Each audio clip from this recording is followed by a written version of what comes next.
دیکھیے یہ ایک مسئلہ پوری دنیا میں اس وقت بہت اچھلا ہوا ہے، مساوات مرد و زن، اور شریعت اسلامی کو اس اعتبار سے بدنام کیا جاتا ہے کہ یہ در حقیقت میل ڈومینیٹڈ تہذیب ہے اور شریعت ہے اور قانون ہے۔ عورتیں اس میں ڈپریسڈ ہیں، ان کے کوئی حقوق نہیں ہے، ان کی کوئی حیثیت نہیں۔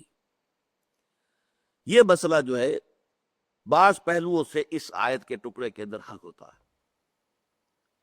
قرآن اور اسلام بھی ایک اعتبار سے مرد و زن کی مساوات کے قائل ہے،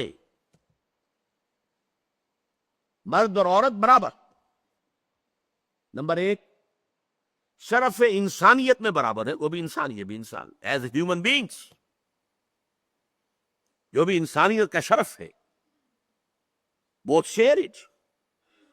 مرد بھی انسان ہے، ہیومن بینگ ہے، ہومو سیپینس ہے، عورت بھی انسان ہے، ہیومن بینگ ہے، ہومو سیپینس۔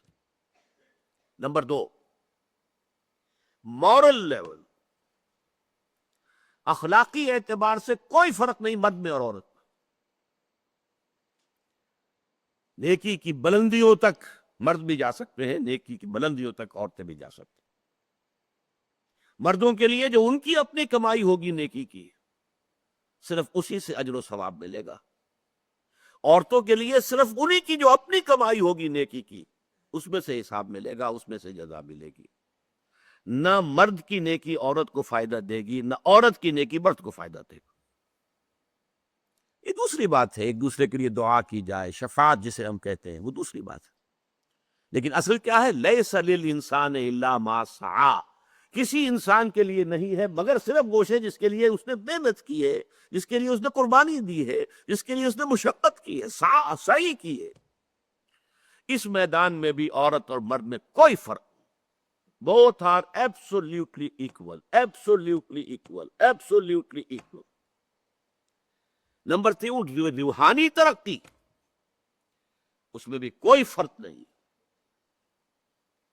مرد بھی صرف صدیقیت تک پہنچ سکتے ہیں اپنے اکتساب سے، نبوت اللہ کی طرف سے ملتی ہے، خود انسان حاصل نہیں کر سکتا۔ اس کو ہم کہتے ہیں نبوت وہبی ہے، اکتسابی نہیں ہے، اور بلکہ ہے نہیں کہنا چاہیے، تھی، اب تو ختم ہوئی۔ نبوت کا دروازہ جو ہے 1400 برس پہلے بند ہو چکا ہے۔ خاتم النبیین ہے محمد الرسول اللہ صلی اللہ علیہ وسلم۔ لہذا نبوت وہبی تھی، اکتسابی نہیں تھی۔ اکتسابی مرحلہ سب سے اونچا درجہ صدیقین، اس میں مرد اور عورت بالکل برابر۔ حضرت مریم کو قرآن نے کہا امہ صدیقہ، حضرت مسیح کی والدہ حضرت مریم صدیقہ تھی۔ ہمارے ہاں یہ لفظ ایک تو خدیجۃ الکبریٰ رضی اللہ تعالیٰ عنہ کے لیے ہونا چاہیے، اگرچہ عام طور پر ہمارے ہاں اس کا استعمال ہوتا نہیں۔ خدیجۃ الکبریٰ، کبریٰ کس اعتبار سے کہا گیا ہے؟ الصدیقۃ الکبریٰ، سب سے بڑی صدیقہ جو ہے امت محمد صلی اللہ علیہ وسلم، وہ حضرت خدیجۃ الکبریٰ رضی اللہ تعالیٰ۔ ویسے عائشہ صدیقہ رضی اللہ تعالیٰ عنہ، صدیقین تو بہت ہوتے ہیں، حضرت ابوبکر بھی صدیقین میں سے تھے، حضرت عثمان بھی صدیقین میں سے تھے، اور بھی تھے صدیقین میں سے بہت سے لوگ تھے، جیسے شہداء بہت سے تھے، صحابہ میں سے صدیقین بہت سے تھے، لیکن صدیق اکبر ابو بکر، اور الصدیقۃ الکبریٰ حضرت خدیجہ رضی اللہ تعالی عنہ۔ تو یہ تین لیولز ایسے ہیں جن کے اوپر سمجھ لیجئے کہ مرد اور عورت کے درمیان کوئی فرق نہیں، بالکل برابری ہے، ایبسولیوٹ ایکویلٹی۔ جس کے لیے یہاں پر جو لفظ لائے گئے ہیں بڑے پیارے ہیں، بعضکم من بعض، تم ایک دوسرے سے ہی ہو نا۔ کس قدر پیارے الفاظ ہیں۔ ایک ہی باپ کے نطفے سے بیٹا بھی ہے، بیٹی بھی ہے، تو بیٹا کیسے بڑھیا ہو گیا اور بیٹی کیسے گھٹیا ہو گئی؟ ایک ہی ماں کے رحم میں پرورش پائی تھی بیٹے نے بھی بیٹی نے بھی، تو بیٹا کیسے بڑھیا ہو گیا اور بیٹی کیسے بڑھیا ہو گئی، گھٹیا ہو گئی؟ بعضکم من بعض، تم ایک دوسرے میں سے ہو۔ لہذا اس اعتبار سے فرق اور تفاوت کو اپنے ذہنوں سے نکال۔ البتہ معاشرے کی تنظیم کے اعتبار سے مرد اور عورت میں فرق ہے. معاشرے میں انسٹیٹیوشن آف فیملی کو مضبوط کرنے کے لیے ایک انسٹیٹیوشن ہے, and this is the basic unit of the society. ہمارا معاشرہ کیا ہے؟ خاندانوں کے جمع ہونے سے معاشرہ وجود میں آتا ہے. پاکستان کی آبادی اگر 14 کروڑ ہے اور ایک خاندان کو آپ ایوریج 7 آدمی اگر دے تو 2 کروڑ خاندانوں پر مشتمل ہے پاکستان کا معاشرہ. جیسے کوئی فصیل 2 کروڑ اینٹیں لگی ہوئی, ہر اینٹ مضبوط ہوگی تو فصیل مضبوط ہوگی. لہذا اس خاندانی ادارے کو مضبوط کرنے کے لیے یہ لازم ہے کہ ہیڈ آف دی انسٹیٹیوشن جو ہے وہ کوئی ایک ہوگا, 2 تو نہیں ہو سکتے. یہ عقلی بات ہے. کسی ادارے کے 2 سربراہ نہیں, کسی کالج کے 2 پرنسپل ہو سکتے ہیں. پرنسپل ایک ہوگا, وائس پرنسپل آپ رکھ لیجئے. مینیجنگ ڈائریکٹر کسی فرم کا ایک ہوگا, 2 نہیں ہو سکتے. ڈائریکٹر 10 رکھے, 20 رکھے, 50 رکھے, رکھتے جائیے, کوئی پرواہ نہیں. مینیجنگ ڈائریکٹر ایک ہوگا. تو کوئی ادارہ, any institution, you have to have one on the top at the head. اوپر آپ کو ایک چاہیے. اب ظاہر بات ہے کہ اس میں غور طلب بات ہے کہ وہ مرد ہونا چاہیے یا عورت. اس کو آپ فزیولوجی, سائیکالوجی, ہر چیز کے حوالے سے طے کر لیں. سب جانتے ہیں ایوریج سائز مرد کا زیادہ ہے, عورت کا کم ہے. جسمانی طور سے دماغ کا وزن ایوریج مرد کا زیادہ ہے, عورت کا کم ہے. مرد میں فعالیت ہے, عورت میں انفعالیت ہے. یہ نفسیاتی طور پر بات ہے. اس تمام حوالوں سے انسٹیٹیوشن کا ہیڈ جو ہے, ہیڈ آف دی فیملی کو مرد ہوگا. بس یہ فرق ہے. اس کے اعتبار سے شریعت کے قوانین میں فرق ہے. مرد طلاق دے سکتا ہے, عورت نہیں دے سکتی. عورت طلاق حاصل کرے گی, کسی کو درمیان میں ڈالے گی, بڑے بوڑھوں کو ڈالے گی, رشتہ داروں کو ڈالے گی, پنچوں کو ڈالے گی, عدالت میں جائے گی. وہ خود طلاق نہیں دے سکتی, مرد طلاق دے سکتا. مرد کو دوہرا حصہ دے دیا گیا وراثت میں, عورت کو اکیلا. کیوں؟ مرد نے مہر دے کر شادی کرنی ہے, عورت کو مہر ملے گا شادی میں. مرد نے نان نفقے کی ذمہ داری اٹھانی ہے بیوی کی, اور بیوی کی ذمہ داری تو ہے ہی نہیں کہ شوہر کا نان نفقہ اس کے ذمہ ہو. اس اعتبار سے تو جان لیجئے کہ بالکل لاجیکل بات ہوتی کہ وراثت میں عورت کا کوئی حصہ نہ ہوتا. دس از دی ڈیمانڈ آف دی لاجک.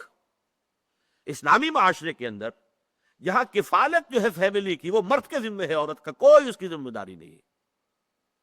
یہاں تک کہ عورت غنی ہے, فرض کیجئے اسے اپنے والدین سے وراثت کافی ملی ہے, لیکن وہ کہہ سکتی کہ میں اپنے مال میں سے کچھ خرچ نہیں کروں گی گھر پر. اٹس یور ریسپانسبلٹی, شوہر کو پورا کرنا, عورت کی ذمہ داری نہیں. بلکہ ہمارے یہاں ایک مسئلہ ہے, اگرچہ اس میں فقہی اعتبار سے اختلافات بھی ہیں, لیکن ایک رائے یہ ہے شوہر اپنی بیوی کو زکوٰۃ نہیں دے سکتا, بیوی اپنے شوہر کو زکوٰۃ دے سکتی. اس لیے کہ بیوی تو شوہر کی لائبلٹی ہے ہی ہے, تو زکوٰۃ کائے کو دے گا؟ اسے تو خرچ کرنا ہی ہے. لہذا وہ اپنی زکوٰۃ نہیں دے سکتا بیوی کو. بیوی دے سکتی ہے, بیوی کے پاس کوئی مال ہے جو موروثی طور پہ ملا ہے, وراثت میں ملا ہے, زکوٰۃ والی ہے, اب صاحب نصاب ہے, شوہر غریب ہے, کمزور ہے, اسے زکوٰۃ دے سکتی. بعض کے نزدیک نہیں دے سکتی, لیکن بعض کے نزدیک دے سکتی. یہ فرق جو ہے یہ انتظامی فرق ہے, ایڈمنسٹریٹو ڈفرنسز. کاش کہ یہ بات جو ہے ہم پر واضح ہو اور ہم پورے انشراح صدر کے ساتھ دنیا میں کھڑے ہو کر یہ بات کہہ سکیں. آج جو رو چل رہی ہے, دجالی فتنہ اپنے آخری دور میں شامل ہو چکا ہے, داخل ہو چکا ہے دجالی فتنہ. حدیث میں یہ ہے کہ آخری شے کہ جو دجال کی پیروی کرے گی انسانوں میں سے وہ عورتیں ہوں. گھروں سے نکلیں گی, بھاگیں گی. اہل ایمان مرد جو ہیں اپنی بیویوں, بہنوں, بیٹیوں کو پکڑ پکڑ کر گھروں کے اندر رکھنا چاہے گی, اور وہ نکلیں گی اور بھاگیں گی, گھروں سے باہر جائیں گے. دجال کی پکار پر لبیک کہیں. آج ایک دجال ہے مغربی تہذیب, اور وہ جس طریقے سے عورتوں کو باہر نکالنے پر, اور اس دجال کا جو سب سے بڑا ایجنٹ آج ہماری حکومت بنی ہوئی, ہمارے خاندانی نظام کو تہوبالا کرنے کے لیے عورتوں کو لاؤ میدان کے اندر, اور پوری سرکاری مشینری, پورے ذرائع ابلاغ اس کے اوپر فوکس ہے اس لیے کہ یہ پروگرام دیا ہے ویسٹ نے. اس کے لیے کائرو کانفرنس منعقد ہوئی تھی آج 10 سے 12 سال پہلے. پھر بیجنگ کانفرنس منعقد ہوئی تھی ایشیا کے ایک مغرب میں ایک مشرق میں. پھر بیجنگ +5 کانفرنس ہوئی یونائٹڈ نیشنز آرگنائزیشن کے اندر، جس میں ایک لمبا جو ہے وہ پروگرام دے دیا گیا ہے، جس میں پروسٹیٹیوشن کو باقاعدہ ایک پیشہ، یعنی یہ قانونی پیشہ ہے، عورت کا حق ہے. فلسفہ یہ ہے کہ جس طرح مرد جو ہے اپنے مسلز کو استعمال کرتا ہے، کسی چلا رہا ہے، اینٹیں ڈھو رہا ہے، عورت بھی اپنے جسم کو استعمال کرنے کی حقدار ہے، اس کے ذریعے سے کمائے. No difference. کیسے تم اسے کہتے ہو وہ غلط کام کر رہی ہے، برا کام کر رہی ہے؟ فلسفہ ہے یہ. اور یہ فلسفہ کہاں سے آ رہا ہے؟ یونائٹڈ نیشنز کی اسمبلی سے آ رہا. یہ تباہی ہے کہ جو آ رہی ہے دنیا میں اس وقت. بہرحال میں نے اس میں واضح کیا ہے، کاش کہ ہمارے اندر اعتماد پیدا ہو اسلامی تعلیمات پر.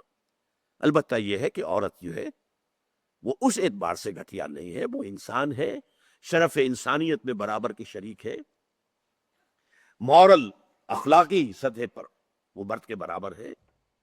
روحانی ترقی میں شیخ عبد القادر جیلانی اگر ہو سکتے ہیں تو رابعہ بصریہ بھی ہو سکتی ہے رحمت اللہ علیہما. میدان کھلے ہوئے ہیں. صدیق اکبر ہو سکتے ہیں تو صدیقۃ الکبریٰ بھی ہو سکتی ہیں حضور ہی کے امتیوں کے اندر. البتہ انتظامی اعتبار سے قانونی سطح پر فرق ہے، لیکن یہ جیسا کہ میں نے کہا ایڈمنسٹریٹو فرق ہے، مینجمنٹ کا فرق ہے. اس کے بغیر خاندانی ادارے کا استحکام نہیں.